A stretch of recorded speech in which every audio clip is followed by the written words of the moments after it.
Alors, aujourd'hui, bien que le musée de préhistoire, nous faisons une exception chronologique.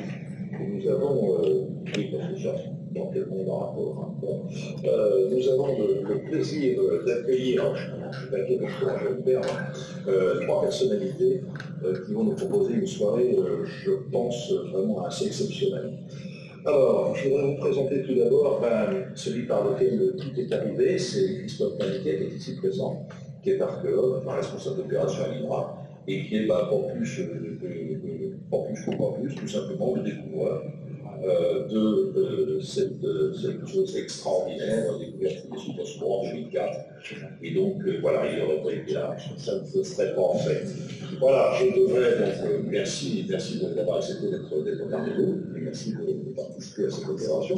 Vous présentez aussi M. Jean Boissery, qui est juste derrière, excusez-moi, je lui fais pas la gueule. M. Boissery, pour nous, c'est pas un inconnu, parce qu'on connaît bien son fils, qui est paléontologue, et qui est passé par le musée, entre autres.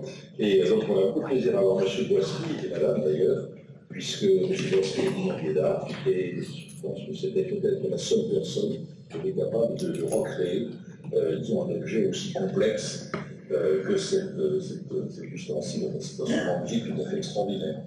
Et puis, bon, comme il faut bien que je présente aussi le musicien, alors, je vais présenter M. Kelly, qui est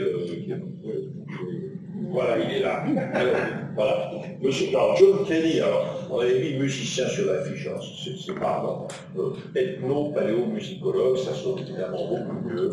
Enfin, c'est, je pense que c'est l'une des rares, sinon peut-être la seule personne presque au monde qui soit capable de jouer d'un tel instrument. Alors là, il y a vraiment des gars. Donc, qui nous honorera de sa présence et de sa prestation après sur la terrasse du château à partir de maintenant. Voilà. Alors écoutez, je vous laisse un peu de temps, vous souhaitez votre conférence, etc. Et puis, vous dire que personnellement, je vous retrouve tout à l'heure. Et je passe tout de suite la parole à Christophe Maniquet. Allez, merci beaucoup. Tu as le vous m'entendez? Un, deux, oui, c'est bon. Merci beaucoup. De la régie là-haut qui réagit. Donc voilà, moi je vais vous parler effectivement d'un site sans doute moins ancien que ce dont on vous parle habituellement ici. On va remonter simplement au IIe siècle avant notre ère sur un site gaulois qui a perduré après à l'époque gallo-romaine, mais un site qui est quand même assez extraordinaire de par les objets qu'il a livrés en 2004 et qu'on va vous présenter là maintenant. Donc ces fameuses trompettes de guerre dont vous avez une représentation ici, qu'on appelle les Carnix, qu'on connaissait si peu jusque-là et qui nous ont embarqués dans une aventure pas croyable depuis 2004. C'est parti. Tout a commencé le 20 septembre 2004, en fait, sur une simple fouille, comme n'importe quelle autre fouille, où on a voulu dégager la dernière semaine de fouille un petit objet en bronze qui était resté dans une coupe stratigraphique. Donc là, ce que j'essaye d'enlever sous une pierre.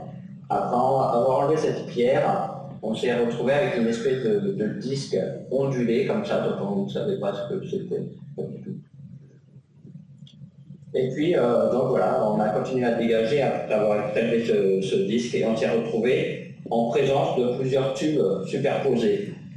Donc là, vous voyez sur la gauche ici, l'ancien maire de Naves, en fait surpris, il pensait que c'était des morceaux de mobilettes qu'on était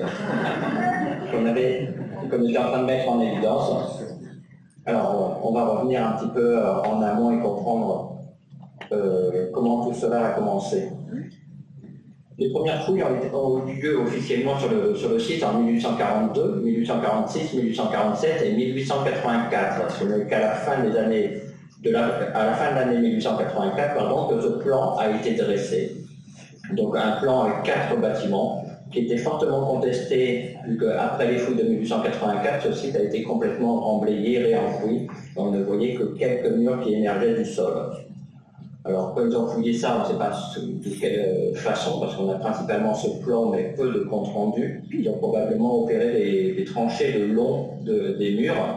Ils ont appelé ce bâtiment-là les boutiques, celui-ci le tribunal, hein, des érudits locaux avaient interprété ces bâtiments-là comme ça par référence à d'autres. Et puis le seul qu'ils avaient bien identifié, qu'on peut encore identifier de façon avérée aujourd'hui, c'est un édifice de spectacle, un théâtre à l'est.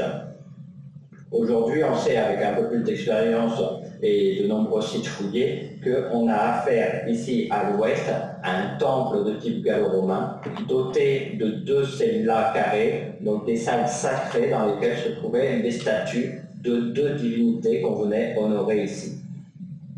Donc en fait, cette fouille a été faite en 1884, le plan en 1885, puis l'ensemble a été complètement réenfoui et il a fallu de nombreuses années et de nombreuses personnes motivées pour enfin pouvoir remettre la main, on va dire, ou reprendre les fouilles sur ce site exceptionnel.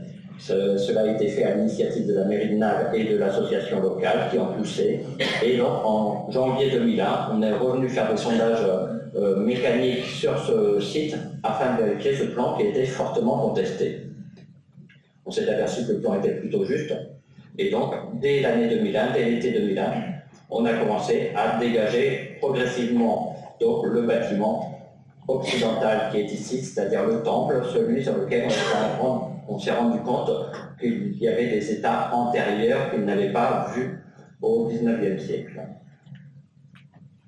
Donc pour vous replacer un petit peu géographiquement, hein, donc ici nous sommes aux Évis à peu près ici, on se trouve sur l'ancienne région Limousin, dans le département de la Corrèze, au cœur du département de la Corrèze, à 10 km seulement au nord de la ville de Tulle, pas très loin de Brive, donc on est vraiment dans un contexte politique fort. Voilà. Au moment de sa création, le sanctuaire se trouve donc sur le territoire occupé par la tribu gauloise des Lémovis. Alors qu'ici, on trouve les pétrochores, hein, ceux de Périgord. En Limousin, on a les Lémovis. Et donc, c'est un sanctuaire important de la tribu Lémovis lorsqu'il est construit vers 150 avant notre ère. À cette époque-là, ce qu'on en connaît, c'est principalement les écrits de Jules César, qui scindent la Gaule en 3 parties, avec les Belges au nord, les Celtes, la Gaule celtique au centre, et les Aquitains ici. En 120, les Romains vont coloniser la partie sud donc de la Gaule, des Gaules, et l'appeler la Narbonnaise. Donc ici, on est vraiment dans la Gaule celtique, sur le territoire des Lémovis. Je vais donc vous présenter rapidement quand même l'évolution du sanctuaire, donc depuis sa création, je vous disais, vers 150 avant notre ère, jusqu'à la fin du IIIe siècle de notre ère, date à laquelle on pense que les bâtiments sont détruits par un gigantesque incendie.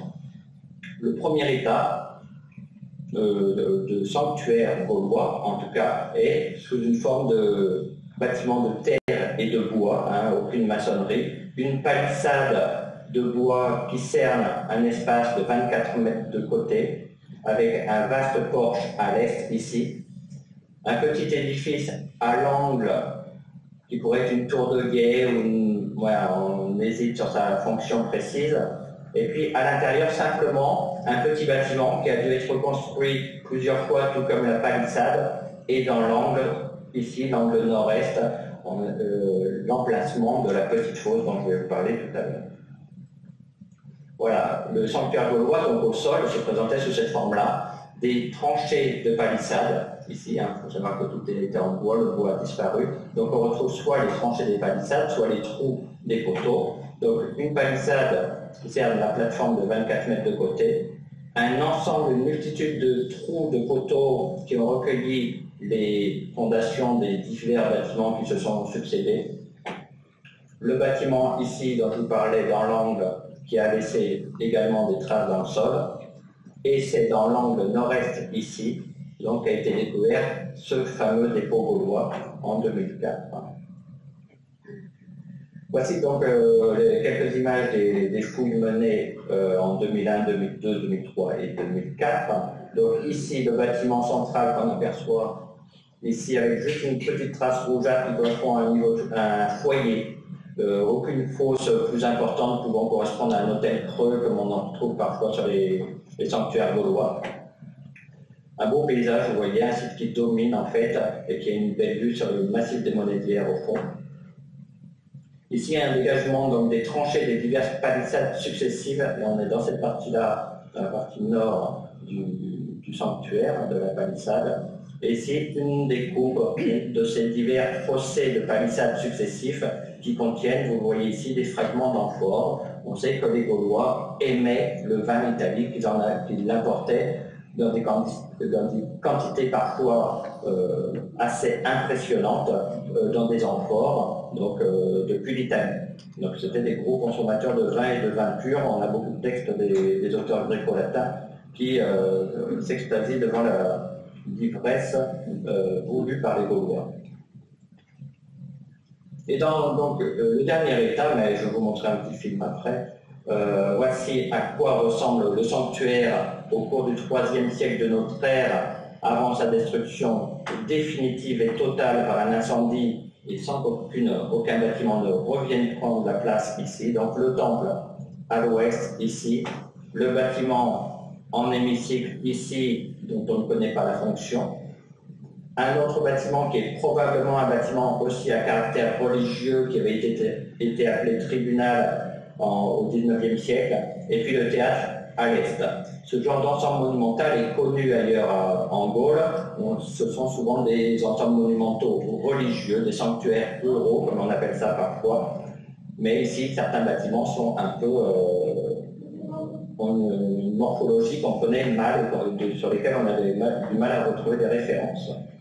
Donc, pensez bien qu'on est sur un ensemble religieux monumental à l'époque gallo-romaine, avec peu d'occupation à l'immédiate proximité, mais on retrouve des villas ou des fermes gauloises à quelques distances. Donc, voici, je vais par contre couper ça pour vous montrer dans ce petit film.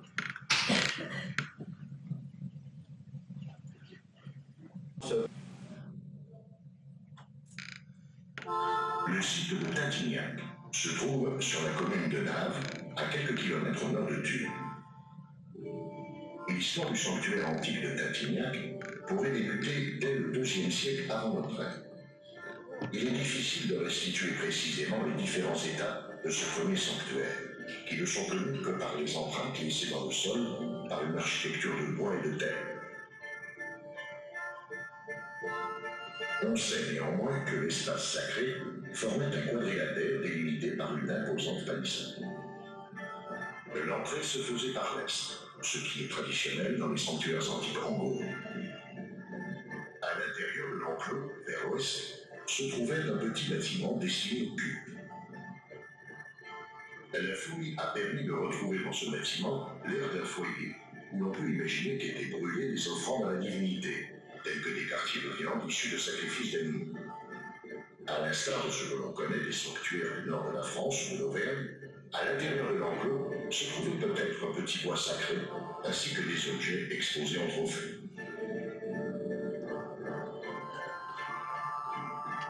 Vers 10 avant Jésus-Christ, une partie de ces objets est enfouie dans une fosse à l'angle nord-est de l'espace sacré. Avec le changement d'air, au début du 1er siècle après Jésus-Christ, le sanctuaire est arasé et entièrement reconstruit cette fois dans une architecture de pierre, dont les archéologues ont retrouvé les fondations. L'espace sacré est agrandi vers l'ouest et le nord. Il est délimité par un mur dit périgone. L'entrée se fait toujours par l'est, via un penche. Un massif de maçonnerie à peu près carré pourrait avoir fait office d'autel, table sacrée servant au sacrifice rituel ou au dépôt d'offrandes. Toujours à l'intérieur, vers l'ouest, ce sont à présent deux bâtiments cultuels qui sont construits. Vers le milieu du 1er siècle après Jésus-Christ, le sanctuaire fait l'objet de modifications. Le mur péribole entourant l'espace sacré est rasé et une nouvelle fois agrandi. La façade est, où se trouvait toujours l'entrée, est rythmée par une colonnade tant à l'extérieur qu'à l'intérieur. Une galerie de circulation couverte faisait le tour de la cour, vraisemblablement ponctuée par une série de colonnes reposant sur un mur. Deux escaliers sont réalisés, l'un devant l'entrée du sanctuaire à l'est, l'autre dans l'angle Suez. Les deux Fana sont quant à eux modifiés. Leurs galeries sont détruites pour être reconstruites de façon plus solide. À l'intérieur de la cour, une fosse à offrande, coffrée de bois, témoigne de l'évolution des pratiques culturelles. Entre le milieu du 1er siècle et le 2e siècle après Jésus-Christ, les deux Fana sont alors visiblement reliés entre eux par une couverture reposant sur des colonnes. Au cours du 2e siècle, toute la partie à l'ouest du sanctuaire, avec les deux Fana, est vraisemblablement détruite pour être entièrement rebâtie. De nouvelles célaées sont construites, ainsi qu'un énorme mur de façade, traversant le sanctuaire du nord au sud. C'est vraisemblablement à cette époque que sont édifiés 3 autres bâtiments à l'est du sanctuaire. Le bâtiment dit depuis le 19e siècle tribunal, le bâtiment en hémicycle, le théâtre.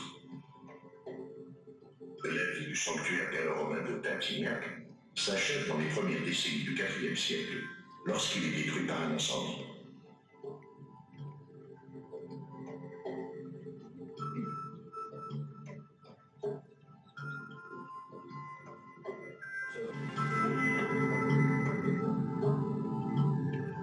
Bon, ce film est dû à David Geoffroy de Courju Productions, voilà, qui avait déjà travaillé sur le sanctuaire de Coran avec Mathieu Pou, pour ceux qui connaissent.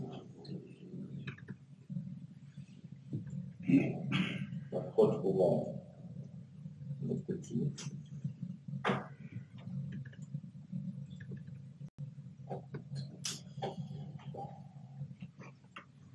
Voici donc une photo de l'état de développement maximum de la fouille, c'est-à-dire en 2003, où nous avions fouillé donc le temple à l'ouest. Ici, vous apercevez donc la cour du temple que vous avez découverte dans le film, et la partie sous l'abri donc correspond aux deux cella, aux deux fanums mitoyens.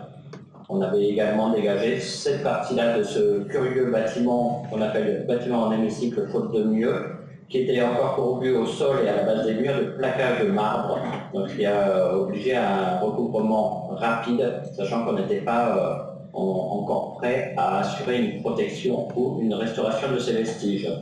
On s'est aperçu qu'également, dans chacune des absides, devait se trouver un bloc de granit qui devait supporter donc des statues. Donc certains ont pensé ici à un panthéon avec un personnage principal ici, l'empereur ou une divinité principale, et des divinités secondaires dans les 5 absides au nord et autant au sud ici, donc 10 absides pour 10 divinités ou 10 personnages importants, des élites locales peut-être. Et c'est donc sous la cour du sanctuaire gallo-romain, sous les niveaux de la cour, qu'a été découvert le sanctuaire gaulois dont on vous a parlé. Et dans l'angle ici, j'y reviens, dans l'angle donc de ce sanctuaire gaulois se trouvait cette petite fosse, ce petit dépôt, petit mais riche dépôt gaulois. Donc vous voyez, si on était à l'angle nord-est de la palissade, dont on a fouillé les différents fossés, et en nettoyant la coupe ici tout à l'heure, que je vous ai montré ces premières images, qu'on a mis en évidence donc cette fosse-là qui fait 1,10 m de côté simplement sur 30 cm de profondeur et qui a livré pas moins de près de 500 fragments d'objets métalliques en fer ou en bronze, parmi lesquels de nombreuses armes, épées, fourreaux d'épée, fers de lance, casques, des éléments de bouclier ou de protection pectorale. On a également, vous allez le voir, je vais vous faire un petit inventaire après-vert de tout ça, des fragments d'animaux en tôle de bronze, mais également sur le fond de la fosse, les fameux carnifs, les fameuses trompettes de guerre gauloises. En surface de la fosse se trouvaient principalement les armes offensives, les épées, les fourreaux d'épée qui étaient rangés principalement par fourreaux, sous la forme de faisceaux, vous voyez, rangés ensemble en surface. Donc je vais vous montrer plusieurs pièces qui ont été restaurées, donc, parce que tous ces objets-là ont été prélevés un par un en 2004, en découverte. On a mis près de 5 semaines à dégager tous ces objets. Ils ont été emmenés au laboratoire matériel de Toulouse, où ils ont été, les uns après les autres, restaurés petit à petit. On est toujours en cours de restauration. Vous imaginez, 13 ans après, c'est une aventure qui n'est pas terminée. Je vous raconterai ça un peu plus tard. Donc ici, vous voyez donc, des épées. Les épées gauloises, à cette époque-là, on est vers 150 à peu près avant Jésus-Christ, et elles étaient longues de près d'1 mètre, à peu près, pourvues d'une extrémité mousse, extrémité arrondie, comme vous voyez, et étaient plutôt faites pour frapper, pour couper avec les tranchants, plutôt que des stocks avec la pointe. La seule épée un peu pointue et plus courte que les autres, c'est celle-ci. C'était la seule complète également. Elle fait 54 cm de longueur et était pourvue d'une poignée en bronze. Les autres devaient être dotés d'une poignée en bois dont on a retrouvé que les fibres encore prises dans la corrosion du métal. Ces épées, à cette époque-là, c'est bien connu, et les spécialistes, Thierry Lejar en particulier nous le confirment, étaient rangées dans des fourreaux constitués de 2 tôles de fer serties entre elles. Donc ici, ils ont été cassés, brisés. Toutes les pièces que je vais vous montrer ont été volontairement brisées, démantibulées ou pliées, vous allez le voir, avant d'être mises dans la fosse, comme on le fait parfois dans les sépultures à ces époques-là, aux époques gauloises et gallo-romaines. Donc les fourreaux d'épée, ici vous avez une entrée de fourreau campaniforme, et donc 2 tôles serties entre elles, une pour l'avers, une pour le revers. La plaque d'avers portée parfois des décors, et la plaque de revers comporte un petit élément de suspension pour la ceinture qu'on appelle le pontet. À l'extrémité du fourreau se trouve donc cette grande partie qu'on appelle la boutrole. On a donc également dans cette fosse de nombreux fers de lance. Alors certains sont complets, d'autres moins. Est-ce qu'ils ont été brisés volontairement ou pas? C'est la question qui se pose. Celui-ci fait près de 45 cm de longueur, donc c'est des fers de lance, de javelot, diverses armes d'astes. Et puis je vous disais que ces pièces avaient été parfois fortement abîmées. Par exemple, vous voyez, cette tôle de fourreau était littéralement roulée sur elle-même. Pourquoi? Dans quel but? De le rendre inutilisable sans doute. Mais pourquoi se donner autant de mal? C'est une question qui se pose, mais qu'on retrouve, qui est une question récurrente sur les différents sanctuaires de culte gaulois. Ou encore ce fourreau ici, qui est complètement tordu et qui possède une trace de clou, d'enclouage. Il était peut-être suspendu, cloué sur les palissades ou sur un mât, sur un poteau, à l'intérieur du sanctuaire. Les lames d'épée ont également souffert. Vous voyez, celle-ci a été tordue volontairement.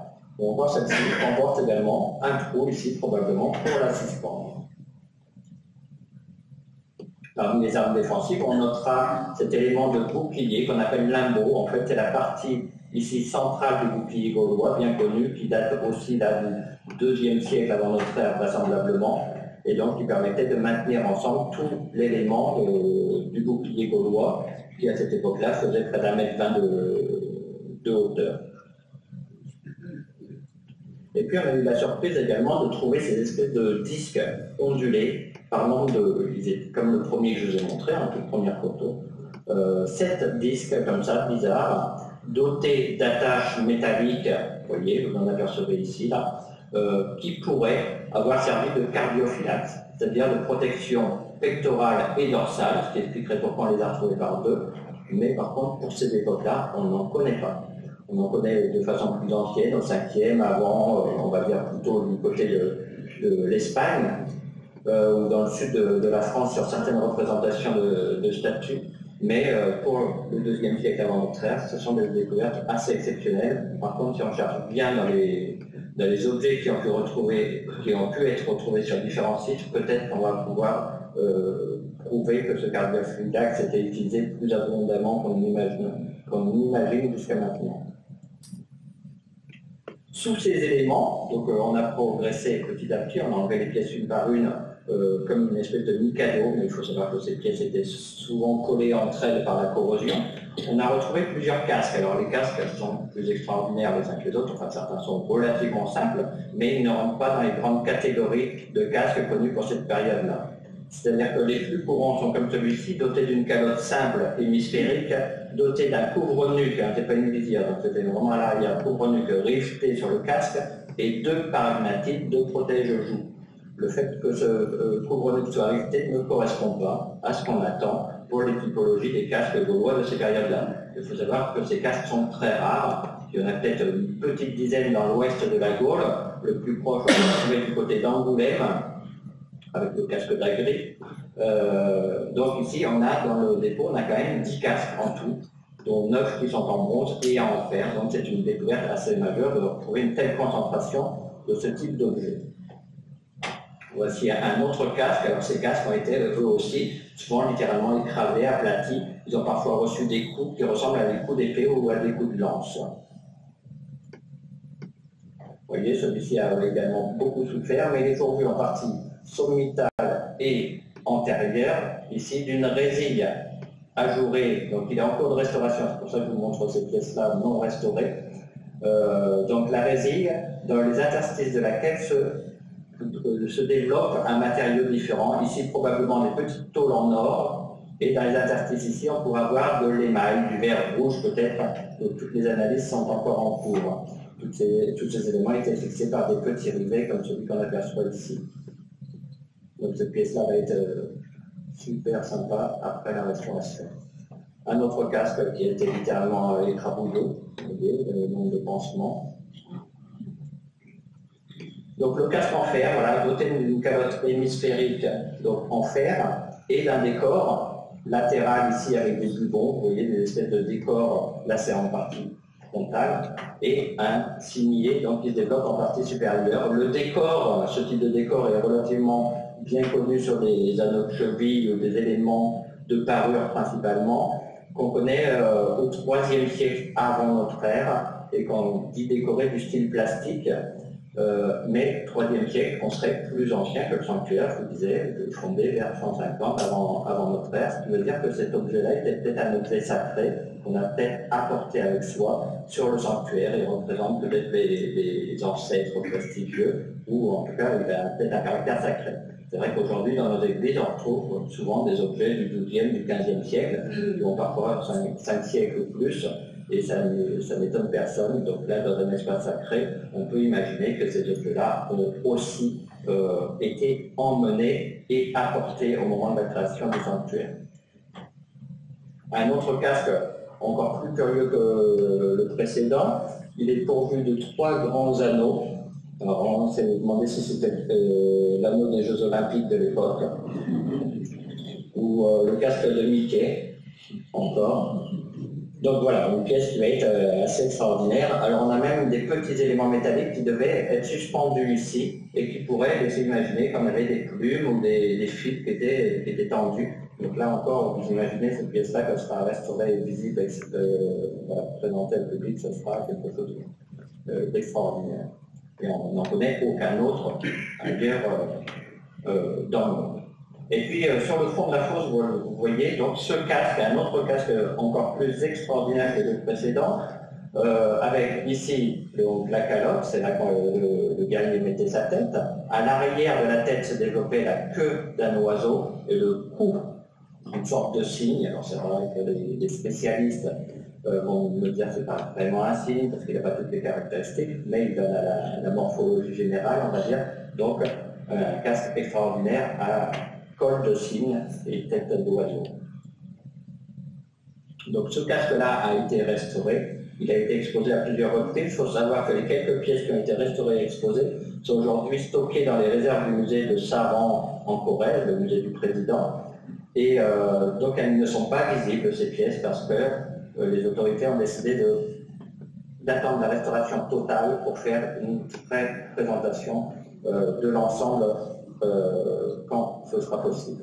C'est-à-dire pour avoir le lieu déjà, et puis il faut que tout soit vraiment restauré et traité. Parce que tout ça demande beaucoup de temps pour la restauration, mais également la création de supports pour chacune de ces pièces pour pouvoir les présenter dans les meilleures conditions et de vitrines adaptées. Voici un petit détail sur le bec de cet oiseau, simplement parce que souvent on m'a dit oui, mais les Gaulois ils préfèrent les grues que les cygnes, vous êtes déjà fait à une grue. Donc j'ai mis une photo du bec, c'est pas un bec de grue, même si c'est pas vraiment un bec de cygne non plus. Et puis on a, accompagnant ces casques, on a des fragments d'animaux, des tôles qui prennent la forme de pattes, de corps ou de têtes d'animaux, dont celle-ci. Donc là c'est une seule tête, je vous ai fait le recto verso. Par contre, si vous l'identifiez, si vous arrivez à me dire ce que c'est, ça m'arrangerait, parce que pour l'instant on n'a pas réussi à l'identifier. Ça peut être un animal mythique, on sait que la mythologie celtique est assez riche en monstres ou en animaux bizarres et curieux. Donc voilà. Ou si vous avez déjà vu ce genre de choses, vous me le dites tout de suite. Parmi les autres pièces, hein, les autres fragments d'animaux, on a cet élément-là qui, là, vous l'identifiez plus facilement, c'est un... Ouais. Donc, on a effectivement une tête de cheval, on a plusieurs pattes, là probablement les pattes arrière et une patte avant de ce fameux cheval, et on s'est aperçu qu'effectivement, à terme, et on n'a pas tout exploité encore, on avait probablement sur le sanctuaire une représentation d'un petit cheval, c'est quand même près de 70 cm de hauteur, donc il est trop gros pour être une enseigne guerrière. On peut imaginer qu'il était exposé sur le sanctuaire. Le cheval est un des animaux emblématiques des Gaulois, tout comme le sanglier. Il est un représentant et des fidèles compagnons du guerrier. Il faut savoir que ces religions gauloises sont systématiquement associées à la guerre. On ne va pas à la guerre sans être sous la protection des divinités. Et le cheval fait partie, protège également le cavalier. On a également dans ce défaut rapidement un chaudron, donc il n'est plus très étanche aujourd'hui, certes. On a également une louche, donc ce sont les seuls éléments qui n'ont pas vraiment de caractère guerrier en fait. Donc je vous proposerai une hypothèse après le travail. Et on va enfin passer à nos fameuses trompettes de guerre qui se trouvaient sur le fond de la fosse. Donc ces trompettes qu'on appelle les carnix faisaient près de 2 mètres de hauteur. Et leur caractéristique, c'est d'être affublé au niveau du pavillon d'une tête d'animal grande ouverte. Alors, il faut savoir qu'on ne savait pas grand-chose sur ces carnix parce que jusqu'à maintenant, il n'y a eu que quelques découvertes que je vous énumérerai tout à l'heure, faites au XIXe siècle. Et puis, ce qu'on en savait, c'était principalement les écrits de Polybe et de Diodore de Sicile. Polybe qui disait au IIe siècle avant notre ère, il y avait dans l'armée gauloise une foule innombrable de corps et de trompettes, et quand au son de ces instruments toutes les troupes entonnèrent le chant du combat, alors telle fut la violence du bruit que les plaines semblèrent elles-mêmes, avec les soldats et les clairons, pousser de furieux accents. Diodore, lui, ils ont des trompettes d'une nature particulière et bien faites pour les barbares, et ils soufflent dans ces trompettes et en font sortir un son rude qui convient bien au tumulte de la guerre. Donc le tumultus gallicus, ces trompettes sont des trompettes de guerre qui étaient utilisées lors de l'assaut guerrier, principalement pour impressionner l'adversaire. Leur haute taille devait leur servir également d'être des enseignes visuelles, c'est-à-dire les unités de l'armée gauloise devaient pouvoir les voir de loin, les reconnaître, les identifier, mais également les entendre. Il faut imaginer que ces instruments n'étaient pas forcément au sein même du combat, mais donnaient des ordres du général qui se trouvait à côté. Donc voilà, leurs caractéristiques, donc c'est près de 2 mètres de hauteur, la hauteur d'un homme, et puis une embouchure droite ici. En fait, vous vous rendez compte que ces instruments ne sont pas du tout décrits par les auteurs gréco-latins et qu'on les connaît principalement par des représentations sur des monuments ou sur des monnaies où ces trompettes sont systématiquement associées à des armes gauloises. Donc c'est vraiment ces fameuses trompettes dont il parle. Et c'est le premier à vraiment les mentionner, c'est Eustate au XIIe siècle, on ne connaît pas très bien ses sources, qui cite en fait dans des vers consacrés à l'Iliade, où il est question du cri que pousse Achille à la mort de Patrocle. Il passe en revue quelques trompettes en usage dans l'Antiquité. Et il dit la trompette gauloise en métal coulé d'une assez petite taille, dont le pavillon est en forme d'animal et l'embouchure dans laquelle souffle le trompettiste en plomb. Elle émet un son suraigu, les Celtes l'appellent carnix. Je voudrais que on n'est pas forcément d'accord sur la petite taille non plus. En tout cas, c'est le premier à dire que c'est la trompette qui a une gueule d'animal. Ici, sur le côté gauche, on y reviendra, c'est une représentation sur le chaudron de Lundstrup, chaudron trouvé au Danemark, et c'est la seule représentation du carnix en position de jeu.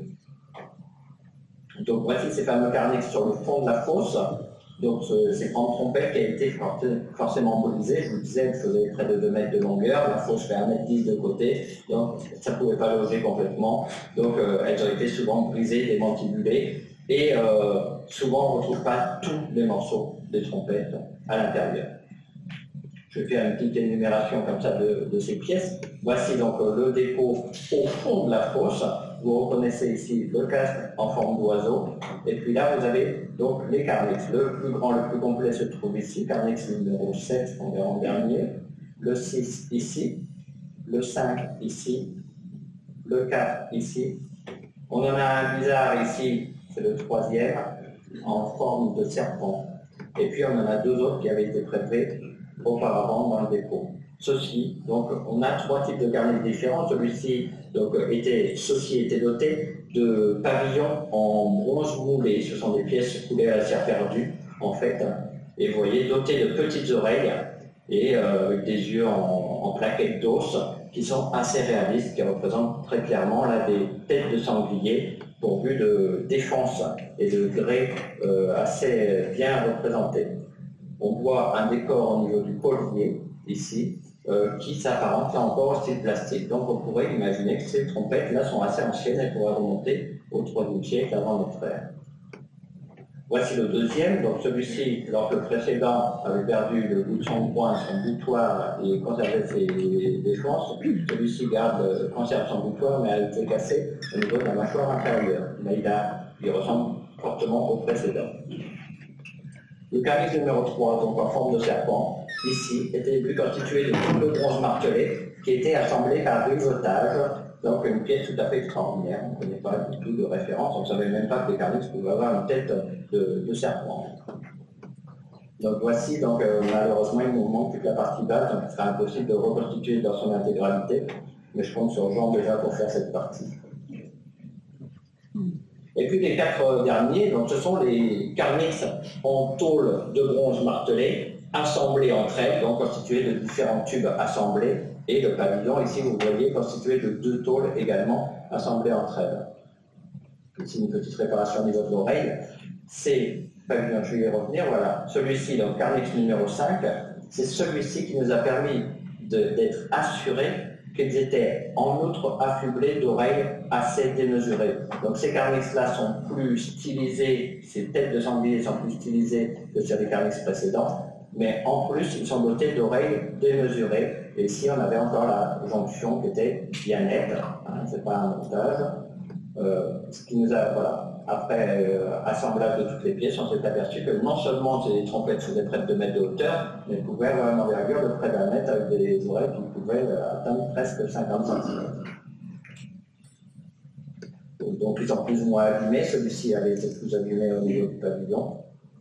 Et puis le carnix le plus complet au monde, celui-ci, celui à partir duquel Jean Boisserie a travaillé pour reconstituer un nouveau carnix. Donc il possédait encore son pavillon, une oreille, une grande partie de son tube, il y a quelques lacunes, et on lui a assemblé la seule embouchure de carnix qu'on a retrouvée dans le dépôt, même si on n'est pas certain que cette embouchure ait appartenu à cet instrument-là. Voici un petit détail donc, que vous avez déjà aperçu donc, de cette tête, c'est quelque chose d'assez impressionnant comme ça visuellement. Vous verrez qu'au son aussi ça l'est.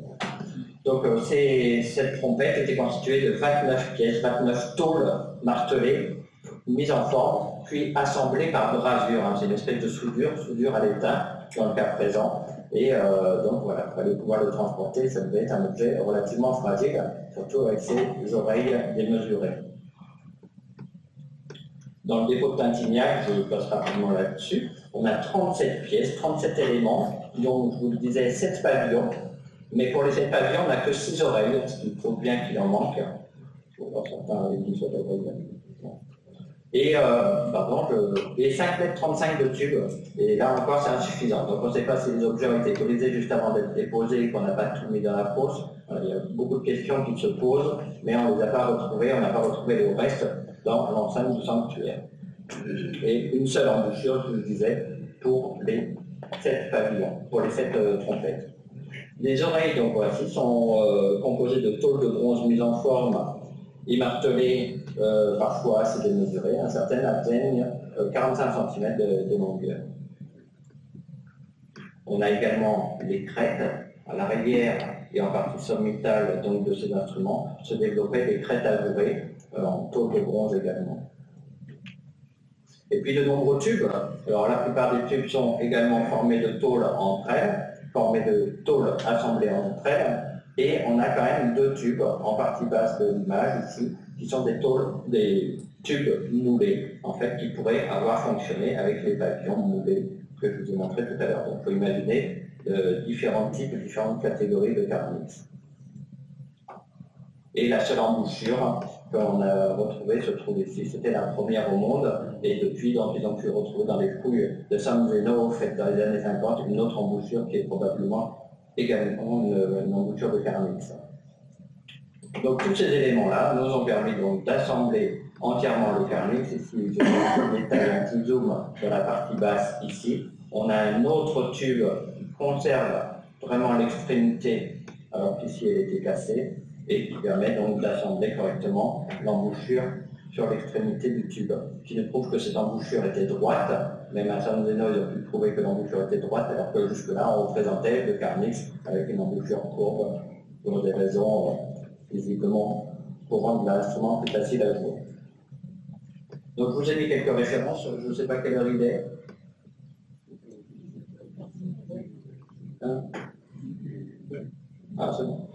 Donc, je ne vais pas trop prendre l'argent parce qu'après, s'il se prend sur son temps, il aura plutôt sur qu'il est pas. Donc,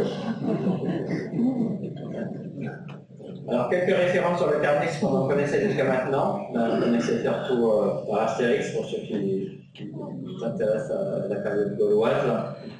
Donc voilà, il y a un Carnix qu'on représentait systématiquement avec une embouchure courbe, et ici il est assez court, et puis souvent on l'envoyait carrément dans la bataille. Mais le cuivre d'après, donc l'acousticien qui travaille avec nous, Joël Gilbert, que je vous présenterai tout à l'heure, l'instrument le plus proche actuellement du Carnix, celui qui va donner les sons les plus proches, c'est le saxhorn alto. En fait, c'est un instrument également tronconique, avec une perce tronconique, et la longueur du tube, si on fait abstraction des pistons qui sont une invention du 19e siècle, mais si on le déroule complètement, on va avoir un tube qui va faire à peu près la longueur du tube du Carnix, une embouchure qui peut être semblable, et un pavillon évasé. C'est l'instrument actuel, en tout cas, qui va donner les sonorités les plus proches du Carnix. On a d'autres instruments actuels, que je vous présente ici, le carnaille, mais peut-être que John l'a amené. Tu l'as pas amené? Non. Ah. C'est rempli de corps.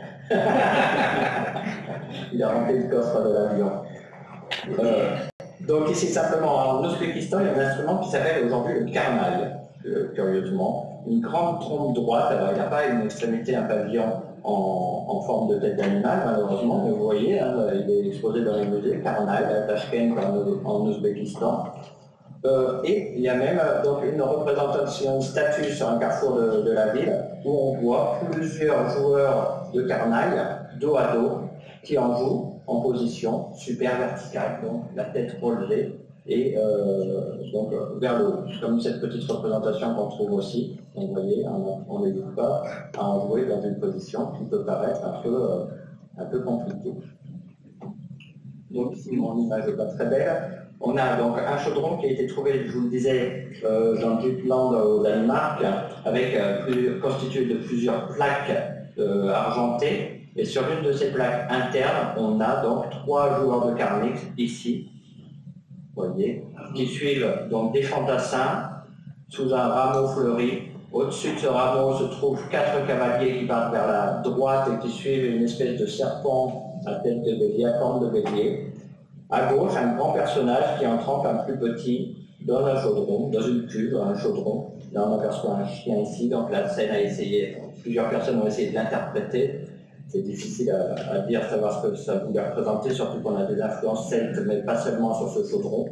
Et certains ont voulu le comprendre comme une espèce d'initiation à la vie de guerrier, c'est-à-dire on devient, les jeunes guerriers deviennent de vrais cavaliers, des vraies équitesses des chefs guerriers, en fait, après une espèce de baptême dans une sorte de chaudron. Et certains ont voulu voir une espèce de scène d'initiation guerrière.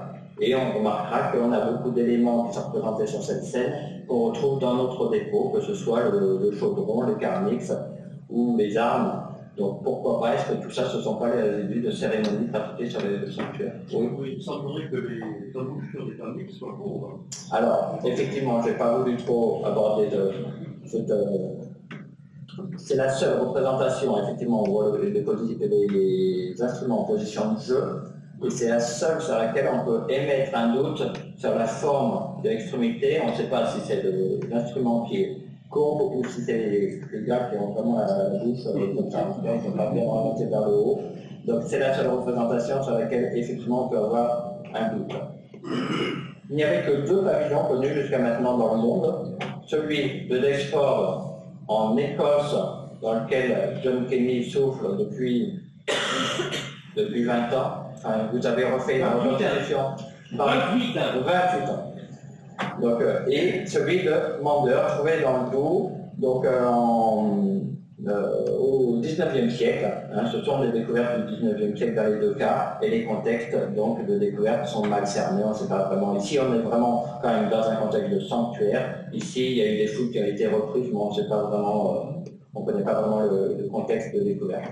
Voici donc ce fameux Carnix de Dexford. Aujourd'hui, c'est vrai qu'ils ont retrouvé en fait que cette pièce-là et un autre morceau qui se trouve juste là derrière, et le découvreur indique qu'il était doté d'une langue articulée sur des ressorts. Après, à partir de ça, ils ont très vite interprété cet élément comme un pavillon de Carnix qu'on peut aujourd'hui peut-être remettre en question, en tout cas peut-être se poser d'autres questions, se demander si ça ne peut pas avoir une autre utilité, dans la mesure où il n'y avait aucun tube, rien d'associé qui permette de vraiment confirmer l'utilisation de cette pièce comme un Carnix. Je vous parlais de Mander dans le Doubs, donc voilà cette pièce-là qui, en revanche, ressemble énormément à nos Carnix. Donc là, vraisemblablement, pas de doute, on voit qu'il ressemble, c'est pas tout à fait le même, c'est notre famille, on va dire, mais c'est probablement un pavillon de Carnix, d'autant plus qu'ils ont également donc, des oreilles beaucoup plus petites que celles de Tintignac, mais ils ont aussi des oreilles sur le site.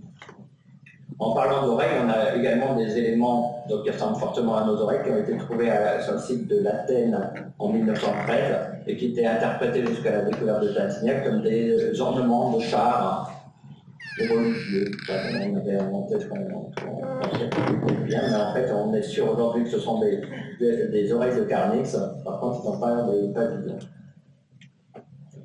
À San Zeno, en Italie, donc dans les années 50, il y a une fouille et une jeune étudiante qui s'est repenchée sur le mobilier découvert à l'or, et donc il y avait une oreille qui était exposée dans un musée. Ils ne savaient pas qu'elle non plus que c'était une oreille, ils appelaient ça une feuille, et ils ont retrouvé donc des fragments de tube et une embouchure, donc la seule autre embouchure répertoriée à ce jour au monde. On a également plusieurs donc, des crêtes qui sont connues ailleurs sur d'autres sites.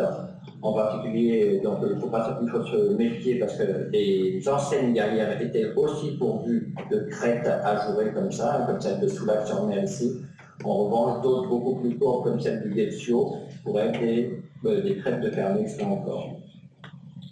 Et puis on a des découvertes là encore très anciennes, à Capelle-Durnau en Allemagne, la partie courte du tube du Carnix, ou encore un des éléments les plus complets ici, trouvé à Tattershall-Ferry dans la rivière Witham au XVIIIe siècle. Malheureusement, l'objet a aujourd'hui disparu. Après des tests de restauration et de conservation, l'objet a visiblement littéralement fondu alors.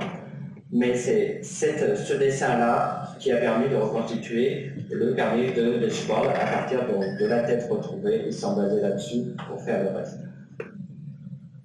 Voilà. La zone de concentration en fait du Carnix, des éléments de Carnix réels trouvés, donc Dexford un peu à l'écart ici, mais Tattershall-Ferry dont je viens de vous parler, Tintignac, Capelle-Durnau, San Zeno, voilà en gros la zone de concentration découverte de fragments de Carnix.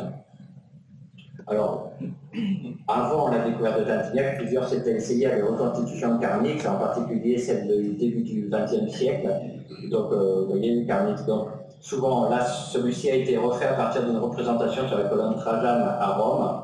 Donc, on voit qu'on a déjà oublié un peu la forme primitive, on fait des choses un peu bizarres. Mais l'embouchure, vous voyez, là, étroite. Et puis, John, vous savez quel âge? C'est le même. C'est le même, bon, les coups de cheveux, là, ouais, c'est le même. Donc le Carnix de Dexford, qui a été reconstitué, je vous disais, à partir de ces éléments-là. Donc ils ont repris tout le tube ici, et pour faire un instrument dans lequel donc, il a pu faire des tests. Et donc après la découverte de Tintignac, il a pu adapter le jeu, et puis on a pu comparer les différents éléments. D'autres représentations, là, ici, au musée de Pibrac. je passe rapidement. Ici, des reconstitutions de diverses troupes de reconstitution gauloises. Donc, on a tous les types, hein, des plus artistiques aux plus monstrueux. Vous voyez, j'ai fait faire un jeu en cours qu'on voulait faire absolument à l'époque. D'autres, après la découverte de Tintignac, d'autres s'y sont essayés aussi, en copiant ce qu'ils avaient pu voir sur Internet ou sur les images diverses et variées. Alors, on a des trucs absolument monstrueux qu'on a. On ne sait pas ce que c'est. Et donc, d'autres qui sont un peu plus réussis, mais le plus beau, c'est quand même celui de Jean, mais que je dois vous montrer là, parce que c'est lui qui vous en parlera tout à l'heure. Donc Jean, comment je l'ai rencontré? Simplement parce qu'on lui avait passé une commande avant d'un carnix représenté sur le lac de Glanum. Et donc, à partir d'une représentation dans la pierre, il avait fait ce qu'il pensait bien, donc au niveau de la longueur, tout ça, il avait fait un premier carnix. Et après la découverte de Tintignac, comme a dit, il y a un dînandier qui a déjà fait un carnix, et il est corrézien, quoi. Je dis, ah ben, je le veux. Donc, bon, ça ne s'est pas fait tout de suite, tout seul, mais on y est arrivé. Donc, rapidement, je ne sais pas si... Non, pas rapidement, alors. Donc, les étapes de travail, la fouille elle-même, voilà, je vais mettre trop quelques étapes de photographie périlleuse parfois. Et puis heureusement on a eu donc, les restauratrices du laboratoire matériel du Val de Toulouse qui sont venues avec un produit spécial qu'elles appellent le cyclododécane et qui permettait de consolider les pièces et de pouvoir les prélever d'un bloc sans qu'ils se brisent parce que ces pièces étaient vraiment très fragiles. C'est une espèce de cire qui disparaît naturellement et toute seule avec le temps. Donc ça permet de prélever, mais au bout d'un moment, ça se désagrège tout seul. Et puis les prélèvements donc du dernier objet au fond de la fosse, un moment assez émouvant et magique. Il y a tout le travail de laboratoire, bien sûr, on vous montre les plus belles pièces, mais il y a plein de petites pièces qu'il a fallu essayer d'assembler pour remonter les morceaux plus importants. Il y a tout le travail de radiographie. Et puis le travail de nettoyage des restauratrices en laboratoire. Il y a le micro-sablage de tous les objets en fer, donc tout ça c'est un travail minutieux et de longue haleine. Et puis les objets ont été stockés temporairement sous vide pour qu'ils ne se dégradent pas en attendant vraiment que leur restauration soit prise en compte. Et puis dans les dernières années, donc là, les carnix ont été restaurés seulement l'année dernière et il y a 2 ans. Donc toutes les pièces ont été renettoyées, finement assemblées et parfois recollées quand c'était possible. Voilà. Il y a tout le travail de dessin, bien sûr, de chacune de ces pièces. Et puis, on a fait également des études métallurgiques sur tous ces éléments, donc en faisant des micro-prélèvements. Michel Perrault, certains l'ont reconnu. Donc, ça a permis d'étudier les microstructures donc des différentes pièces et les tôles ou les pièces brutes de fonderie. Je passe rapidement. Simplement, les pièces brutes de fonderie sont composées de grosses ternaires, c'est-à-dire associées à du plomb en quantité plus ou moins importante. À l'intérieur, autant le carnix paraît lisse à l'extérieur, autant à l'intérieur des pièces, on pouvait observer sur certaines donc les traces de martelage pour déformer la tôle. Mais ça, on parlera mieux que moi. Il y a tout le travail de scan 3D aussi avec des appareils ici qui nous ont permis de reconstituer sur informatique les pièces qui nous permettaient à nous de travailler dessus sans avoir à les manipuler tellement elles étaient fragiles et sans aller embêter tous les 4 matins les filles du laboratoire pour leur dire qu'il faudrait ressortir telle pièce. Le scan 3D nous permettait de faire des coupes, de prendre des mesures et d'observer toutes les coutures des différentes pièces. Et je vous disais, les pièces donc restaurées ont été stockées donc, dans de grandes caisses adaptées et faites sur mesure et sont pour l'instant au musée de Savran. Les essais acoustiques, donc on a pu à partir des reconstitutions de Jean faire des essais acoustiques ici. On a Joël Gilbert du laboratoire du Mans qui a fait les premiers essais sur les carnets. Donc là, je vais passer rapidement pour laisser la place à... Ouais, j'ai plus de temps. Donc là... Hein? Je suis déjà parti. Bon. Voilà, simplement on a fait des tests sur ce carnix qui ont permis de dresser les fréquences de résonance, les courbes de fréquence de résonance, et d'établir les courbes, et de comparer ici, par exemple, sur cette courbe-là, le carnix de Desford le carnix de Tacignac et le saxon alto. Et sur ce type de courbe qui représente une longueur de cône équivalente en fonction des fréquences de résonance, plus la ligne est verticale et plus l'instrument est harmonique. Et selon Joël Gilbert, une série harmonique de fréquences de résonance, c'est une ligne verticale, donc ici dans le tableau, et plus l'instrument est harmonique, plus il est facile à jouer. Alors, est-ce que l'instrument, est-ce que le carnix est harmonique? C'est des questions qui se posent, qu'on pourrait poser aussi à John. Voilà. Simplement, on s'est rendu compte que la première reconstitution était visiblement trop courte, on a sa courbe ici, et qu'en rajoutant 10 cm, on avait une verticale bien meilleure. Donc le premier carnix était visiblement pas tout à fait construit sur les bonnes mesures. Donc Jean, qui avait reconstruit son premier carnix, en a fait une seconde copie en bronze, sur lesquels d'autres tests ont été faits. On a également fait des tests acoustiques sur les oreilles. On s'est demandé pourquoi ils étaient des grandes oreilles, d'autant plus que l'air sortait par la bouche de l'animal, mais également par les oreilles. Donc on s'est demandé si ça modifiait le son. Pour l'instant, on n'a pas vraiment la vérification que le son est modifié. Ça te donne simplement une certaine réverbération, certains sons. On a l'impression qu'une vibration qui se poursuit un peu après l'émission du son. Voilà pour ma partie. Je vais laisser donc enfin Jean parler à son tour.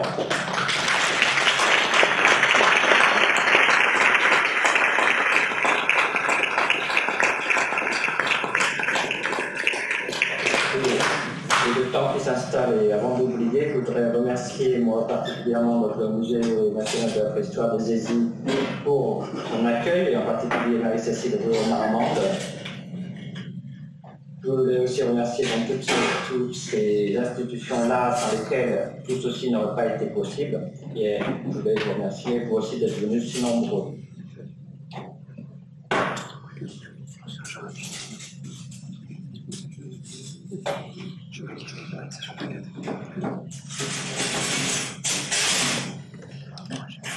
Et puis on commence le vaisselle. Comment il s'appelle le tien? Je suis là. Ah, c'est celui-là. Parfait.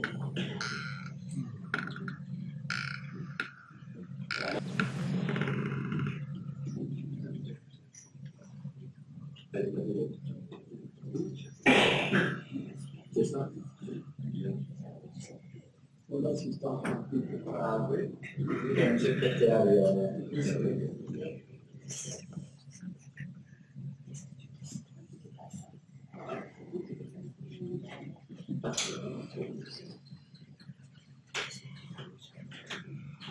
J'ai aussi un temps sur la vie. Voilà, est-ce qu'on m'entend bien? Oui. Voilà. Non, je fais ça très bien d'habitude, quand on a pris une réponse, voilà. En 2004, j'aspirais à prendre une retraite paisible. Mais bon, Christophe a eu la maladie de faire quelques découvertes. Et ce qui a modifié le cours de ma vie, il faut bien le dire. Et depuis cette époque-là, l'écolo m'a appris énormément de choses. Et je ne suis pas quand même tombé dedans tout à fait par hasard, parce que j'ai été passionné d'archéologie depuis plus de 40 ans. Parce que des archéologues m'avaient déjà demandé de réaliser pour eux certaines reproductions. Quand j'ai appris cette découverte, je pense que la personne qui m'a annoncé ça, c'est un de mes voisins qui doit être dans la salle. Je suis allé vite sur Internet, j'ai vu ça. Oh là, j'ai vu ça, c'est quelque chose d'extraordinaire parce que, avec mon épouse, nous avions fait le tour du bassin méditerranéen pour découvrir des objets d'archéologie. Excusez-moi, ça commençait mal parti, alors je vais recommencer. Pour découvrir la découverte d'objets en relation avec ma profession. Comme ça, c'est plus facile. Voilà. Et j'ai souvent été très déçu parce qu'on en voit très peu, on ne voit pas d'objets très élaborés. il y a des pièces, notamment en Égypte, en Italie, mais enfin, à 52 km de chez moi, il y a telle découverte que c'était quelque chose de tout à fait surprenant. Et où ça a été vraiment le choc, c'est en 2008, lorsque nous nous sommes rencontrés avec Christophe au laboratoire matériel du Bar à Toulouse, où on a exhumé ces pièces qui étaient conservées dans des coffrets avec une certaine gros-métrie pour que le métal ne se détériore pas. Donc là, ça a été la stupéfaction. Jamais j'aurais pu imaginer qu'il y avait eu des hommes qui, 2 siècles avant notre ère, étaient capables de réaliser de tels chefs-d'œuvre. En face de moi, il y avait le professeur Christian Gaudino du Collège de France, qui était étonné lui aussi, alors ça augmentait encore mon étonnement. Il y a un avant et un après Perpignan, parce que cette découverte nous a appris énormément de choses sur les techniques de l'époque. Pourquoi? Eh bien, à cause de l'état de conservation. Malgré ce que vous avez pu voir des objets qui sont, certains sont miettes, mais il y a des parties qui sont parfaitement conservées. Et comme l'a signalé Christophe tout à l'heure, sur lesquelles on peut voir des traces de marteau. Et ces traces de marteau, surtout à l'intérieur, ça nous donne, pour le professionnel que je suis, ça donne quantité d'informations sur l'outillage qui était utilisé, sur la façon de s'y prendre. Donc, c'est une découverte considérable.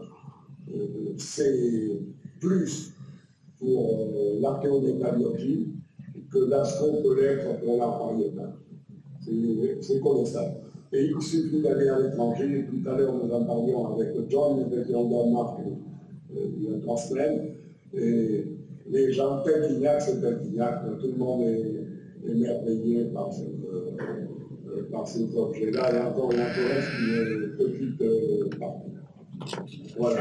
Donc, on peut considérer ce carnis que vous avez là, comme le plus bel objet connu en Côte d'Ivoire. Voilà, 52 km de la nature, c'est tout à fait étonnant. Je ne vais pas vous apprendre à fabriquer un carnis, parce que je ne vais pas le faire, mais je vais vous montrer certaines étapes de sa fabrication. Alors déjà, comment s'y prendre pour reconstituer un objet comme ça qui a été en partie détérioré, parce que c'était une destruction volontaire. Je suis parti d'un bon moment, on attend un petit peu, ça va venir. Heureusement, la destruction s'est portée sur une partie. C'est pour ça que vous voyez toujours le carnis original qui est présenté du même côté. C'est pas par hasard, parce qu'un seul côté était vraiment déformé, ce qui m'a permis d'utiliser ce côté pour reconstituer l'autre. Alors, pour toutes les pièces qui sont géométriques, il n'y a pas de problème, il n'y a rien de complexe, il suffit d'avoir des dimensions, et à partir de ces dimensions, on peut absolument tout reproduire. Mais pour ce qui en définitive est une sculpture, comme la tête du sanglier, c'est beaucoup plus difficile. Et une sculpture qui a été déformée. Alors, maintenant, on passe là-dessus, on a l'image suivante. Voilà, ceci est un dessin qui a été très précieux pour moi. Il a été réalisé par une jeune dessinatrice de l'INRA. Oui, et elle a fait ça avec une extrême précision. Les scans 3D, théoriquement, c'est 3 chiffres après la virgule. Bon, elle n'a pas été aussi précise. Seulement, ce qu'il faut dire, c'est que si le scan est mal pris, si il y a une distorsion avec l'imprimante, eh bien, on arrive à plusieurs millimètres d'erreur. Ce qui a fait que à un certain moment, j'étais en conflit avec les gens de l'Université de Bordeaux qui ont réalisé ces scans et qui me fournissaient des informations. Alors, pour cette tête, vous pouvez voir sur le dessin qu'il y a des lignes verticales parallèles. J'ai demandé, comme donne, des plans de coupe de tous les centimètres, comme donne un plan de coupe de cette tête, et à partir de ce plan de coupe, j'ai eu des sections à plat, et ces sections m'ont permis de faire la reconstitution. Oui, alors, la déformation, je vois beaucoup de mes collègues qui reproduisent des carnets, le reproduisent avec le profil de l'original, mais ce profil est déformé. Alors, en calculant les longueurs partout, on arrive à pouvoir retrouver la forme exacte d'origine. Toutes ces sections m'ont permis de les retrouver. Ces sections étaient très importantes pour moi parce que j'allais pouvoir créer un mannequin. Le mannequin, c'est ça, on va le voir tout à l'heure, et faire des gabarits, chaque section un gabarit intérieur et un gabarit extérieur. Le gabarit intérieur, m'a servi à construire cet objet qu'on appelle un mannequin. Ce mannequin permet donc de reproduire le volume avec précision. J'ai dessiné sur du papier, j'ai reproduit ces sections sur du papier, je les ai corrigées, c'est-à-dire je me suis servi de la section qui était de bonne qualité pour reproduire l'autre profil. Le profil gauche m'a servi à faire le profil droit. Et après assemblage, je suis arrivé à avoir dans l'espace la forme exacte de la tête du carré. Un mois et demi après avoir travaillé là-dessus, je n'avais pas encore touché la matière. J'ai commencé à réaliser mes gabarits, mais ça nécessitait une étude longue et complexe, parce qu'il n'y a aucun intérêt, à mon avis personnel, il n'y a aucun intérêt à reproduire un objet de cette qualité approximativement, c'est dans les trucs. Pourquoi on fait des reproductions? C'est déjà pour avoir devant soi l'objet tel qu'il était, à l'origine, et aussi pour pouvoir l'utiliser, parce que dans ce cas précis, ça vit de l'instrument de musique. Alors pour être sûr, il faut respecter les épaisseurs, il faut respecter la forme, il faut tout respecter. Si on veut être proche de la vérité, sans quoi, je ne vois pas tellement à quoi ça peut servir. Voilà. Alors, ce fameux mannequin, que vous ne voyez pas tous très bien, mais que vous avez dit tout à l'heure en gros plan, m'a permis de réaliser des formes. Les Gaulois ont procédé à partir de la feuille de bronze par emboutissage. Ils travaillaient vraisemblablement sur des formes en bois. Ils devaient utiliser un bois très dur qui s'utilise depuis l'Antiquité dans nos régions. Le bois le plus dur, le plus résistant, c'est le sorbier.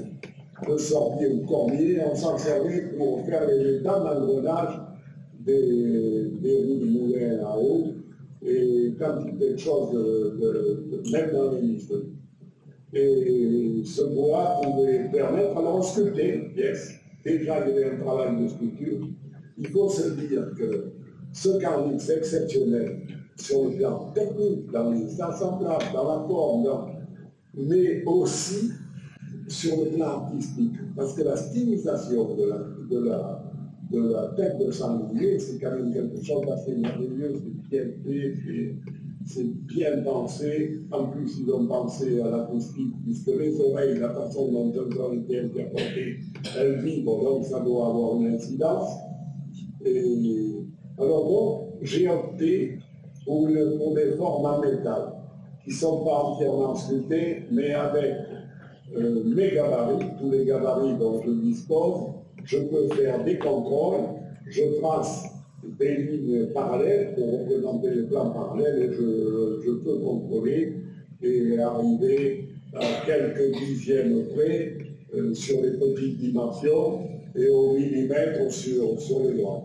Donc, on est dans une fourchette qui est vraiment satisfaisante. Maintenant, vous voyez la première opération d'amortissage de la feuille de bronze. C'était pas le bronze, c'était la première.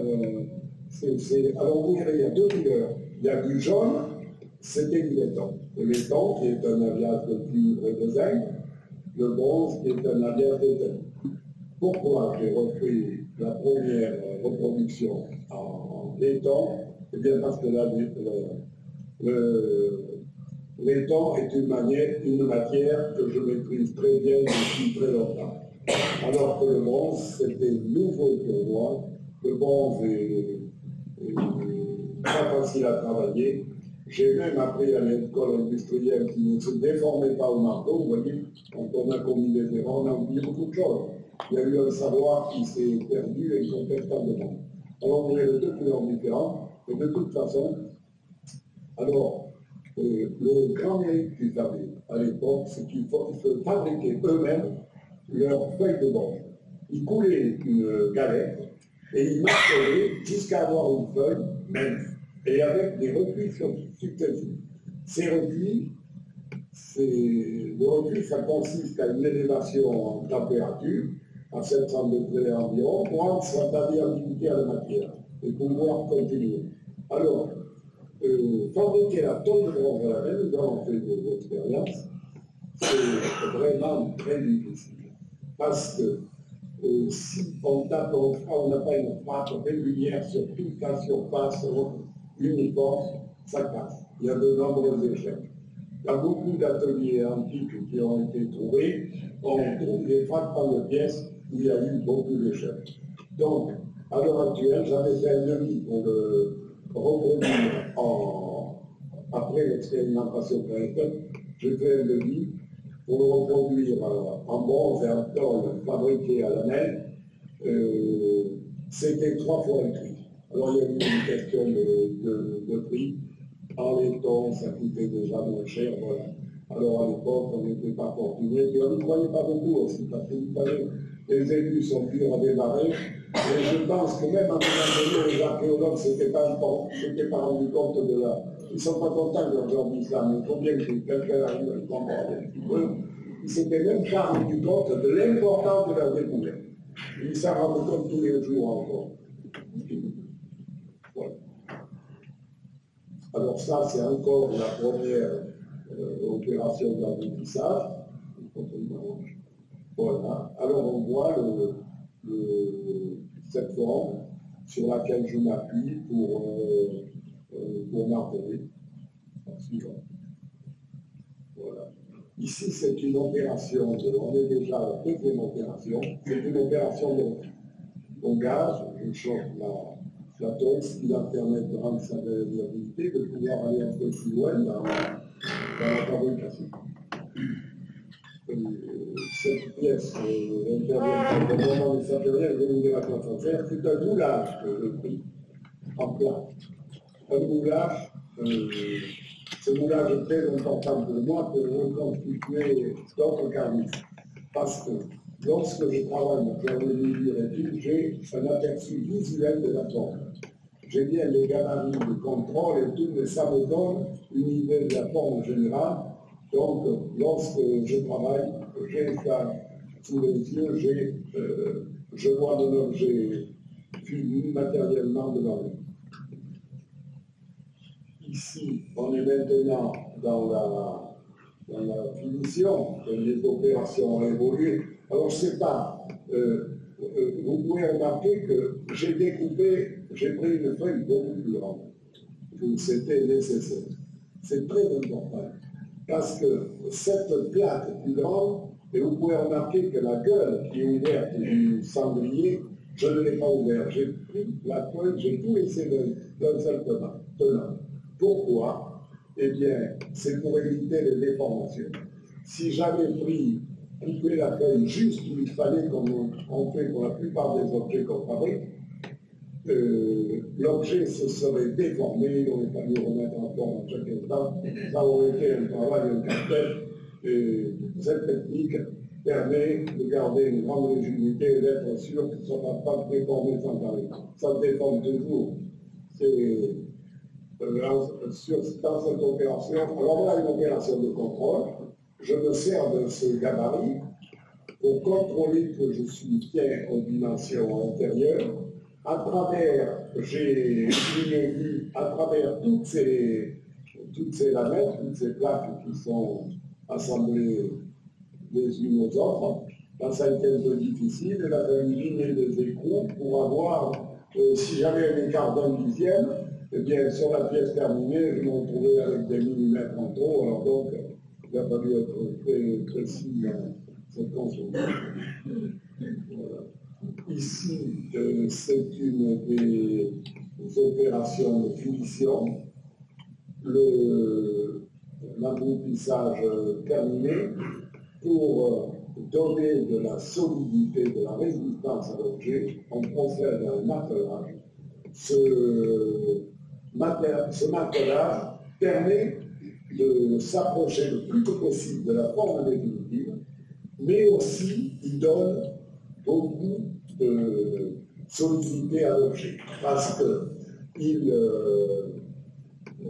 le métal se durcit lorsqu'on le frappe, on dit qu'il s'écrouille en termes techniques, et ce qui était un inconvénient dans la mise en forme devient pour la finition un avantage considérable. Et pour un instrument de musique, plus il va être martelé, plus ça va sonner. Voilà. Encore une nouvelle opération. Je travaille à cet instant-là sur l'œil. Alors l'œil, pour l'œil, l'orbite était en creux. Ils ont coulé des teintes dedans. C'est des teinture. Heureusement qu'on avait au moins un œil qui était en bon état. Et la pupille, que vous voyez, je ne sais pas si elle y est à ce moment-là, je ne le vois pas. Et la pupille, qu'on pourrait voir sur le carnix terminé, est en limite. Personnellement, j'ai mis du G. Le G, c'est pareil, c'est un bois fossilisé, la limite. Et le G, c'est plus dur que la limite, parce que la limite, comme on l'avait proposé, était très très pliable. J'ai trouvé que la limite, probablement la leur était plus dure. Alors c'est le même produit, mais à un autre stade de sa transformation, c'est-à-dire beaucoup plus dur, puisqu'avec le G, on s'en sert pour les bijoux, pour les corps de bijoux, pour faire des travaux comme ça. Voilà. Maintenant, on va considérer qu'on a terminé la tête. Voilà. Alors, il ne faut pas s'engager à bien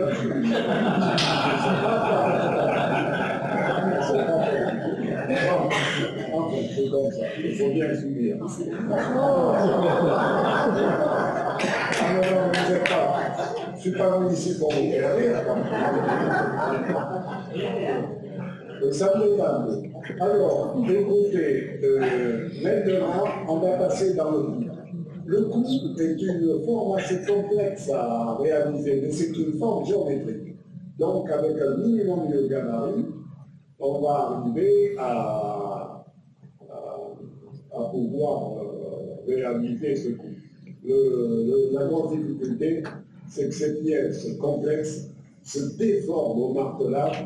Alors il faut anticiper la déformation qui va se produire, il faut l'avoir dans la tête pour prendre des précautions, mettre un peu plus d'état dans un endroit que dans un autre. Voilà, suivant. Alors voici la forme qui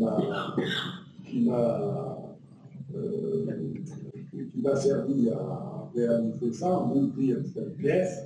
Non, on va revenir, on va se rassurer, on ne touche plus. Alors imaginez qu'il y a deux pièces qui sont assemblées. Pour la tête, vous avez remarqué que c'était deux coquilles qui sont assemblées, on entend des coquilles, ça métier, et il faut deux formes. Il y a une forme droite et une forme gauche, donc dessous, il y a une autre forme, la même chose pour réaliser notre partie. Alors j'avais commencé à vous dire, mais je ne suis pas arrivé tout à l'heure. Si j'ai choisi de l'acier, de le faire en acier, c'est parce que je savais que j'aurais plusieurs modèles à reproduire. Et que si j'avais choisi le bois, j'aurais été obligé à un moment donné de refaire la sculpture, resculpter de nouvelles pièces parce que le bois dépend. on arrive à réaliser correctement sur du bois une pièce, il y aurait eu d'autres avantages. Enfin, j'ai choisi cette solution. Et bon, j'en ai reproduit 3 et il va y en avoir d'autres. Je ne sais pas des quantités. J'aimerais bien aussi passer à un autre carnus, mais celui-là, c'est le plus beau. Alors, c'est celui que tout le monde voudrait avoir. Alors voilà la première opération, une des premières opérations de l'aboutissage du coup. Voilà. Alors pour le martelage, j'ai été obligé de fabriquer des outils. Vu les impacts de marteau qui sont à l'intérieur de l'original, il est certain qu'ils ont travaillé sur une barre métallique. Parce que s'ils avaient travaillé sur du bois, s'ils avaient travaillé avec un remplissage, la forme de l'impact n'aurait pas été du tout la même. C'est cet état de conservation, pour nous les professionnels, ça donne beaucoup d'indications. Quand on voit un objet comme la plupart des gros problèmes que nous avons sur la production d'objets archéologiques, c'est que l'état de conservation est souvent tellement mauvais qu'on peut tout imaginer et puis on n'a aucune information valable. Je vous ai dit, il y a un avant et un après Tintinal. Voilà, merci Christophe, même si tu m'as posé beaucoup de problèmes avec ça. Voilà. Alors maintenant, c'est une opération de planage. Alors vous remarquez aussi que j'ai pris une tôle beaucoup plus grande de ce qu'il fallait, toujours pour les mêmes raisons, pour que ça serve de réducteur et que ça évite les déformations. C'est qu'il ne faut pas oublier que ça fait entre 5 et 6 dixièmes d'épaisseur, et quand on va assembler ces pièces entre elles, il faut que ça tombe pile. Et il ne faut pas que ça tombe au millimètre près, pour que ça soit pile. Donc, il faut qu'elle soit absolue rigoureusement identique. Voilà. Alors maintenant, le coup a été assemblé. Et il y a encore une opération de finition qui se fait après l'assemblage. Voilà, là c'est une pièce en bronze, c'est toujours la même chose. Oui, c'est le coup en bronze, oui. C'est celui-là. Voilà. Le martelage, c'est toujours la même vocation, donner la dureté et s'approcher de la forme. Alors, le boutoir, vous voyez, il n'est pas symétrique, et j'ai tenu à le reproduire exactement tel qu'il était sur l'original. Parce que pour eux, c'était quand même très difficile de faire une pièce droite et gauche rigoureusement symétrique. Il fallait l'assembler, il fallait l'ajuster, il fallait bien qu'au plan de coupe ce soit bon, mais c'était quand même rigoureusement, c'était vraiment très difficile. Avec les procédés que j'utilise et que j'ai appris à l'école technique. On n'arrive pas en temps. Il n'y a pas de hasard là-dedans, c'est des méthodes qui sont bien connues depuis très longtemps.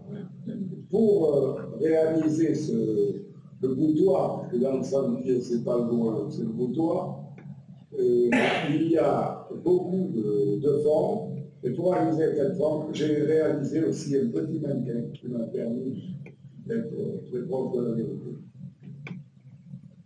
Voilà. Alors maintenant, on arrive dans la reconstitution de la crinière. Oui, les archéologues, ils ont appelé ça la crête. Et moi, je ne suis pas d'accord parce que c'est le coq qui a une crête, et je ne pas de famille.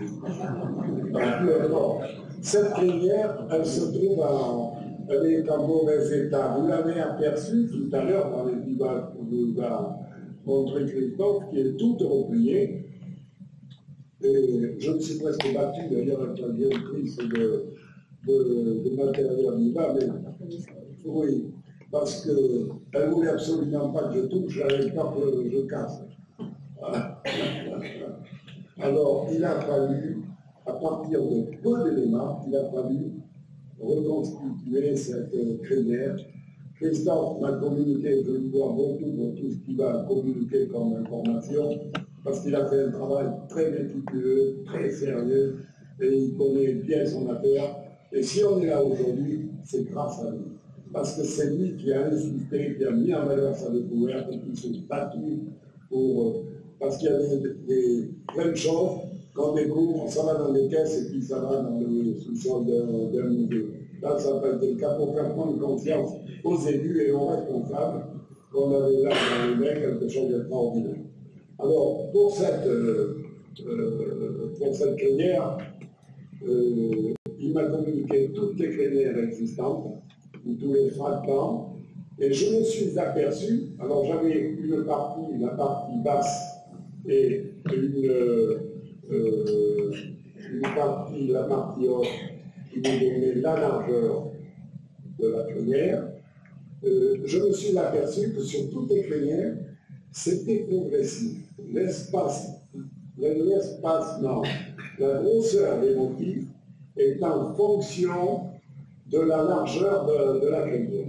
Il y a une proportion qui est bien respectée, donc j'ai fait un dessin, ça c'est la correction sur le dessin, et je l'ai proposé aux scientifiques qui ont accepté, qui ont trouvé que c'était le seul endroit où il manquait des éléments où ça aurait pu être. Voilà, alors voilà l'original, une partie de l'original, c'est pas le meilleur morceau, si j'avais eu ça, je serais encore en 24 années 48. Voilà, suivant. Alors voilà la crénière en cours de fabrication. Alors c'est une découpe. Cette découpe qu'ils ont fait probablement au muret, parce que ça ne devait pas être facile. Personnellement, je le fais à la scie bijoutée, parce qu'on gagne beaucoup de temps, il y a moins d'allure, et surtout on déforme beaucoup moins la pièce. Cette crénière est protégée, parce que c'est très fragile, ça fait 5/10 d'épaisseur. Voilà, elle est protégée par un petit jonc qu'on voit assez mal, on voit davantage mes doigts que la pièce. C'est un petit jonc, c'est un petit tube cylindrique qui n'est pas assemblé, qui n'est pas soudé, qui est pendu, qui s'emboîte dans la crénière et qui donne beaucoup de rigidité. Alors c'est pas, voilà, au moment de l'assemblage, et c'est assemblé par soudure à l'étain, dite brasure tendre. Voilà. Ici, ces petites pièces que les archéologues ont appelées tampons, peut-être c'est plus tard, je ne sais pas. Et ça, c'est une pièce qui est géniale, parce qu'elle est difficile à entendre. Vraiment, on sentait des gens qui aimaient le travail bien fait, qui avaient beaucoup d'idées, parce que moi-même, j'ai entendu réfléchir. Vous voyez, c'est une partie qui est demi-sphérique et qui a qu'un seul morceau de ces deux pièces parallèles. C'était une seule pièce, c'est ça. Et c'est pas si facile que ça. Alors ça vient à la partie avant, sur la tête, à l'assemblage de la crénière. Et c'est très important parce que ça donne beaucoup de rigidité à l'ensemble. Ça évite qu'elle puisse se tordre, se casser, et c'est rempli de tête.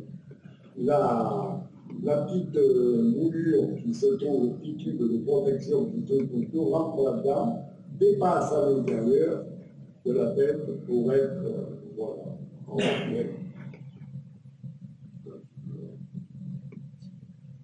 Voilà, maintenant on va passer à l'oreille. L'oreille, encore un chef-d'œuvre, un truc assez étonnant, tellement bien que j'ai eu peur. J'ai dit cette oreille ne sera pas assez résistante. Je l'ai prise en 6/10 au lieu de la prendre en 5/10 comme l'original pour la première production, mais après j'ai repassé le 5/10 parce que la forme qu'ils lui ont donnée, avec une nervure au milieu, lui donne beaucoup de résistance. Et c'est une pièce qui est très légère, qui vibre facilement. Voilà, alors on voit l'outil qui m'a permis de faire la nervure. J'ai dit tout à l'heure que cette pièce qui marche suivante. Voilà. Alors là, c'est le planage, une partie du planage de l'oreille. Alors ce qui est un peu délicat à reproduire, d'ailleurs, en réalité, ça a été délicat pour eux. Je me suis trouvé certainement dans la même situation qu'eux au même moment, et j'ai eu les mêmes difficultés qu'ils ont pu avoir. C'est quand même merveilleux qu'à cette époque-là, j'ai pu trouver des solutions comme ça. C'est la même tôle qui est repliée pour faire une tôle, pour faire une queue conique qui va s'emboîter et être soudée dans la tête. D'ailleurs, actuellement, les oreilles, on les a faites démontables dans le circuit, voilà, là c'est l'opération de repli avant la finition complète. On voit la couleur que ça prend. Alors quand c'est le bronze, il faut immédiatement le refroidir. Je refroidis dans de l'eau pour avoir une bonne qualité de repli. Et puis, alors ensuite, je mets dans l'acide, là j'ai mis dans l'acide tout chaud, on le voit, opération suivante, il s'agit d'acide sulfurique. Et là, c'est un bain de bicarbonate de soude qui va enlever toutes les, probablement il n'avait pas ça à disposition, et ça permet de travailler beaucoup plus facilement et de travailler un métal propre, et donc on va mieux ce qu'on fait. Voilà la nervure. Bon, c'est peut-être pas forcément dans le moment où je suis en train d'emboutir la nervure sur la forme d'acier. Voilà. Voilà, une opération. On va plus vite. Il faut qu'on aille vite parce qu'il faut rattraper le temps que Christophe a pris. Je ne veux pas lui faire remarquer, mais en faisant voilà le travail définitif. Alors l'assemblage de l'oreille, alors les oreilles, on m'a demandé, parce que la grosse difficulté que j'ai avec les objets archéologiques, c'est qu'en général, ils sont tous d'une seule pièce. C'est d'une seule pièce, mais les archéologues, les archéomusicologues me demandent que ce soit démontable. Genre, je prends l'avion et le carnouche de Calvignac n'est pas facile à transporter. Ce qui fait penser que cet objet en particulier, ce n'était pas seulement une trompe de guerre, parce que c'est un objet très fragile, c'était certainement une trompe d'apparat pour des défilés ou pour faire de la musique. Mais sur le terrain, au combat, c'est quand même très fragile et je ne vois pas comment ils auraient pu transporter ça. Maintenant, on prend plein de précautions. Et on s'est aperçu quand même qu'il y avait sur certains carnifs, il y a eu des réparations. Il y en a certains qui ont été cassés, réparés, bon. Mais quand même, beaucoup trop fragiles et trop élaborés, on sent qu'il y a des carnifs qui sont plus rustiques, plus sobres, et qui sont davantage des trompes de guerre que des instruments de musique. Et là, on peut s'imaginer, et tous les musicologues pensent tous qu'il s'agit d'instruments de musique dans le cas de... Alors, vous voyez, les oreilles sont démontables. Voilà l'image suivante. Maintenant, on arrive aux tubulures, ces tubes droits qui sont faits pour le carnix de Calvignac d'une seule pièce, qui sont roulés et qui sont soudés. Là, j'ai relevé une faute technique. J'ai relevé une faute technique, la seule, dans toute la fabrication de cet objet. On a assemblé par soudure à l'éthème bord à bord. Je dis ça, c'est une faute monumentale. Eh bien non. Ils ont fait ça sciemment. Dans l'assemblage de la tête, c'est la même chose. Maintenant, j'ai une pensée différente parce qu'ils ont privilégié l'esthétique. En faisant une soudure bord à bord, c'est beaucoup plus fragile et c'est très esthétique. Martelage, c'est une des balles d'assemblage. Et ils ont rattrapé ce défaut monumental, je peux dire, par la... Non, il faut avancer. Voilà, c'est l'assemblage de l'entreprise. Voilà, alors, cette faute technique, qui n'avait pas eu en définitive, a été compensée par cette vague d'assemblage et cet anneau qui donne beaucoup de rigidité. Ce qui fait que comme il y a des anneaux tous les 25 cm, l'objet est parfaitement rigide. Ça donne de la rigidité et finalement, il n'y a rien à craindre le problème de la fragilité est résolu, ça marche, chapeau les Gaulois. Voilà, maintenant on arrive, alors sur le tube, ce sont des anneaux que vous venez de voir, mais sur le cou, ce sont des anneaux, des bracelets, qui ont une forme bracelet, qui sont très jolis, c'est très joli, c'est très esthétique, c'est bien fait, c'est de la fonderie. Alors pour cette fonderie, j'ai dû réaliser des modèles. Les modèles, je les ai réalisés soit en métal pour certains, ou dans une cire spéciale qui est très dure et qui se livre, qui se travaille. Et voilà, ce qui m'a permis de réaliser un moule. Dans ce cas-là, c'est un moule à plat, parce qu'on peut penser de disposer de plâtre, de gypse, c'est connu depuis la plus haute antiquité. Et là, donc, bien, voilà. Là, vous avez le moule qui est réalisé, qui permet d'obtenir la cire perdue qui va servir à faire la fonderie. Cette cire perdue, c'est un bracelet qui est coulé en cire, en guide de la cire. On obtient ce bracelet, et ce bracelet, évidemment, on va aménager des évents en trous de remplissage. On va mettre en amalgame tout le tour, c'est de la terre. Alors, la méthode antique, c'est le crottin de cheval pour faire mélanger à de la terre, à de l'argile, parce que ça empêche à l'argile de prendre au séchage. C'est une méthode qui est très connue. Et ensuite, vous avez la troisième pièce, c'est la fonderie, la pièce brute, et sur la partie droite, la pièce terminée, après finition, ciselure et polissage. Voilà, voilà ce que ça donne. Comme je vous le disais, c'est quelque chose qui est très esthétique et qui est très efficace au point de vue pour donner de la rigidité, de la solidité à l'objet, avec un poids moindre, parce qu'ils ont quand même pris la précaution d'évider la pièce. Ce n'est pas tout massif, il y a des parties creuses. Voilà, alors là il s'agit du moule que j'ai réalisé en plusieurs pièces pour la bague qui se trouve à la base de la crête du Charlie. C'était une très jolie pièce.